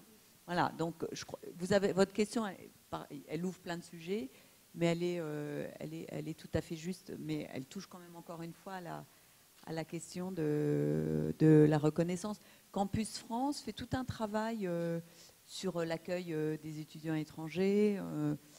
Je trouve qu'il faut aller plus loin, aussi parce que pour les étudiants qui n'ont pas la chance de pouvoir faire un séjour à l'étranger, soit dans le cadre non formel, soit dans le cadre de leur formation, de pouvoir quand même entrer en contact avec les étudiants étrangers qui sont sur leur campus, qui sont dans leur école, et donc de toucher à cet apprentissage interculturel, international dont on a tant besoin dans le parcours professionnel.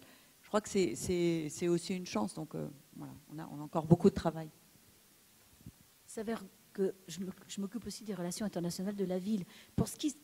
Quand au sein d'une grande école, les étudiants internationaux viennent, en fait, dans la réalité, ça se passe, ils se mélangent avec les autres. Nous, je sais que comme on a un campus, l'UTC a un campus à Shanghai, et qu'il y a une relation particulière avec les Chinois, ils viennent très nombreux, ils restent plus longtemps.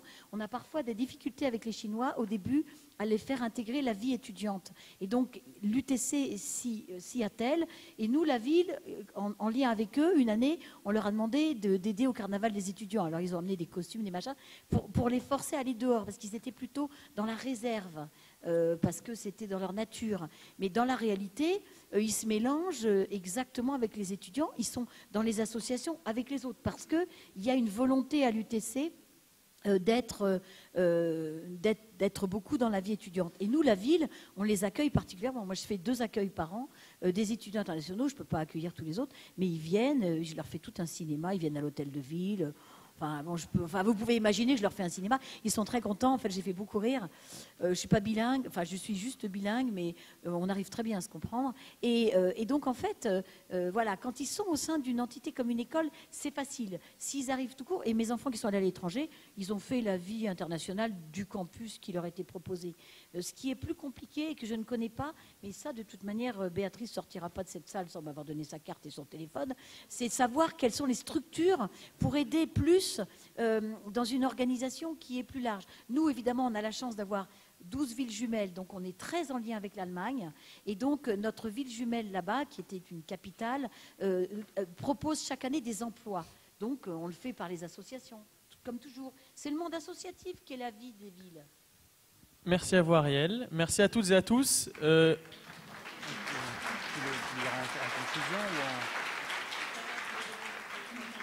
Le débat et les questions étaient particulièrement intéressantes, l'échange encore plus dynamique. C'est l'heure du déjeuner. Mais avant de vous inviter à aller manger, je voudrais vous inviter aussi à aller voir le forum des initiatives étudiantes. Ce dernier se terminera à 14h et il se fera en présence des élèves porteurs d'initiatives étudiantes. Donc rendez-vous ici à 14h et bon appétit!